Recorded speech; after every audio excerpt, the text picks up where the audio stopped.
নমস্কাৰ সকলোকে স্বাগতম জনাইছোঁ টিয়া জব অন্য এক জব ইনফৰমেশ্যন ভিডিঅ'লৈ হয় বন্ধুসকল পুনৰ আপোনালোকলৈ অতিকৈ ভাল খবৰ পুলিচৰ ফালৰ পৰা নতুনকৈ পদ মুকলি কৰি দিলে তো ইয়াতে ইউআৰৰ বাবে আপোনাৰ 24,102টা পদ OBCৰ বাবে 16,200 আপোনাৰ 64টা পদ STৰ বাবে 1,204টা পদ আৰু আপোনাৰ SCৰ বাবে 12,650টা পদ EWSৰ বাবে আপোনাৰ 624টা পদ টোটেল 60,244টা আপোনাৰ পদ মুকলি কৰি দিলে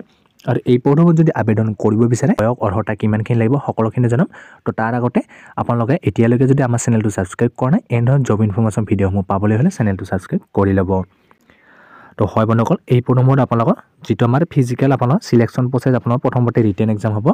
তো তাৰপিছত আপোনাৰ ফিজিকেল ষ্টেণ্ডাৰ্ড টেষ্ট হ'ব তাৰপিছত মেডিকেল টেষ্ট হ'ব তাৰপিছত ফাইনেল মেৰিট লিষ্ট তাৰপিছত ডকুমেণ্ট আপোনাৰ ভেৰিফিকেশ্যন হ'ব আৰু ইয়াতে যেটো এক্সাম হ'ব তো ইয়াতে আপোনাৰ নেগেটিভ মাৰ্ক আপোনাৰ হাফ মাৰ্ক দেখিব পাৰিব এক্সাম টাইম আপোনাৰ 1 ঘণ্টা সময় দিয়া হ'ব আৰু কোশ্চেন আপোনালোকে মাল্টিমিট আপোনাৰ কোশ্চেন থাকিব যেটো জেনাৰেল নলেজৰ পৰা 38টা আপোনাৰ কোশ্চেন থাকিব আৰু আপোনাৰ মাৰ্ক 76 থাকিব আছে হিন্দীৰ পৰা 37 কোশ্চেন থাকিব 74 আপোনাৰ মাৰ্ক থাকিব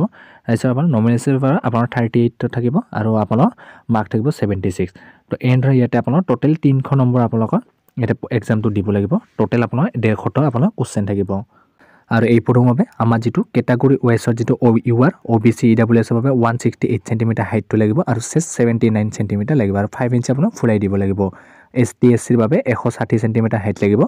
চেষ্টটো আপোনাৰ 77 সেন্টিমিটাৰ হলে হৈ যাব আৰু যেটো আমাৰ ফিমেলৰ বাবে আছে ইউআৰ OBC EWS বাবে আপোনালোকৰ 152 সেন্টিমিটাৰ হাইট লাগিব আৰু আপোনালোকৰ যেটো ওয়েষ্ট আছে আপোনালোকৰ হ'ব লাগিব 14 কেজি আপোনাৰ হ'ব লাগিব আৰু ST SCৰ বাবে 146 সেন্টিমিটাৰ হাইট লাগিব আৰু ওয়েষ্টৰ বাবে 40 কেজি আপোনালোকৰ হ'ব লাগিব আৰু ইয়াতে যেটো ফিজিক্যাল টেষ্টৰ বাবে আমাৰ যেটো ৰানিং হ'ব তো ইয়াতে দিছে 4.8 কিলোমিটাৰ আপোনালোকৰ ৰানিং হ'ব যেটো আমাৰ মিনিমাম সময় আপোনালোকে 25 মিনিট দিয়া হ'ব আৰু ফিমেলৰ বাবে 2.4 কিলোমিটাৰ ৰানিং হ'ব আৰু আপোনাৰ মিনিমাম ইয়াতে 14 মিনিট সময় দিয়া হ'ব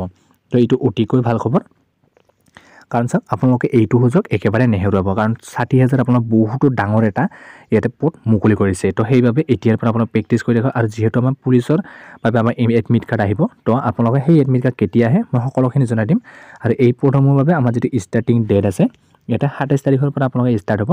আৰু যেটো ক্লোজিং ডেট 16 জানুৱাৰীলৈকে আপোনালোকে ইয়াতে ক্লোজিং হ'ব তো আপোনালোকে 27 তাৰিখৰ পৰা এই পদৰ বাবে আবেদন কৰি ল'ব পাৰিব যদি এই ভিডিঅ'টো ভাল পালে যিমান পাৰে ভিডিঅ'টো আগলৈ শেয়াৰ কৰিব আৰু বহুত দিন ভিডিঅ' দিব পৰা নাছিলো এতিয়া পালে ৰেগুলাৰাইজ হৈ যাব যেতিয়া জব ইনফৰমেশ্যন ভিডিঅ'সমূহ আগবঢ়ায় তো আপোনালোকে আগবঢ়া আজিলৈ এইখিনি আছিল জয় হিন্দ বন্দে মাতৰম জয় অসম ধন্যবাদ